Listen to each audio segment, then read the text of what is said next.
Welcome back to Eye on Politics. Senators Ted Cruz and John Cornyn, along with congressional Republicans from Texas, are insisting the state of Texas get reimbursed by the federal government for its efforts to secure the border.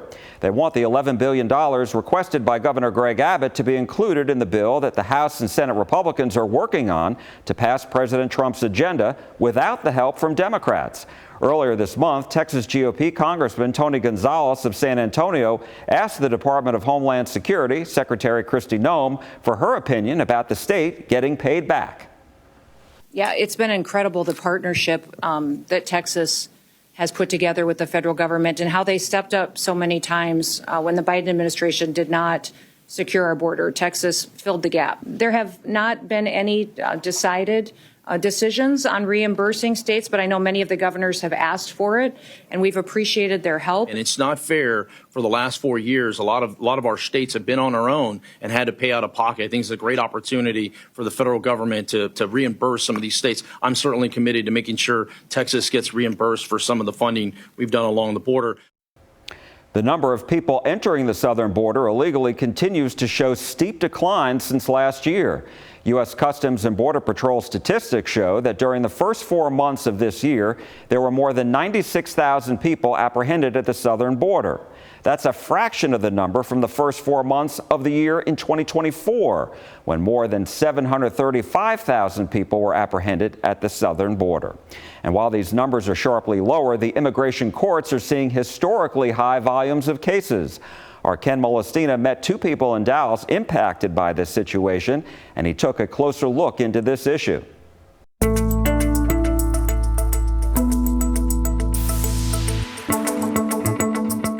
The unprecedented surge of people seeking asylum at our borders has spilled from America's doorstep into U.S. immigration courts all throughout the country, and it's left millions of people in limbo, waiting for their day to present their case in a courtroom. Nathanael, tú todavía no tienes fecha de corte. You still don't have a court date. Más. Y el tuyo es el próximo año. You do have one for next year. Yeah. Venezuelans Nathanael and Allison are just two of those caught in the system's backlog. When we met them at Dallas's immigration court last month, they told us they've been living in the U.S. for more than a year now. ¿Qué hacen aquí? In the meantime, what have you all been doing here? Bueno, estamos trabajando duro, arduamente, todos los días, every day. She says they've been working every day with a temporary permit as they wait for a resolution in their case. Zooming out, there are about 3.6 million immigration cases pending in the U.S., and that's according to Transactional Records Access Clearinghouse, or TRAC. They keep data on the federal government's enforcement activities. Of those, about 2 million are asylum-related. In Dallas, it's north of 225,000. The backlog is still really quite extensive. Paul Hunker is an immigration attorney and a former chief counsel for ICE in Dallas. This issue, what created it?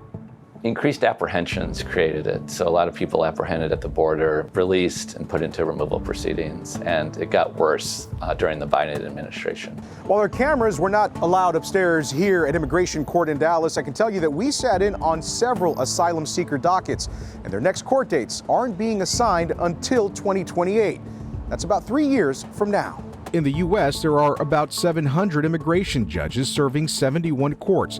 Hunker says it's nowhere near what is necessary to clear the current backlog. The numbers are just so great that you would have to hire just so many, a ludicrous number of immigration judges to get the backlog down. So, in the meantime, the majority of new asylum seekers are waiting years for an answer as to whether they can stay. Millions just waiting in line, in a queue.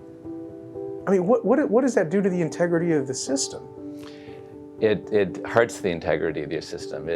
People who deserve relief, it can take them a very long time to get it. What's the fix? I think the fix is acknowledging that people who have been here a long time and who deserve it, give them a pathway to citizenship, and then allow the court to focus more on new cases that are coming in and dealing with those quickly. According to TRAC, 56% of asylum cases have been denied in the last 5 years. For Nathanael and Allison, they just continue to wait in line, hanging on to hope. Nos gustaría tener pues la puerta abierta. That at some point the door may be held open for them through asylum or residency so they can continue to live and work in the U.S. with calm. And Ken Molestina joins me now. And Ken, we've heard a lot from these folks just about the fear that they have. And what did they have to say about that? You know, there's a lot of misinformation going on right now, right? And when you talk about the fear, that's partly what's driving the fear. One of the fears that many people have that's tied into the misinformation is that if they show up to these court proceedings, that ICE agents will be waiting for them there to deport them effectively on the spot. That's not true. That's not what's happening.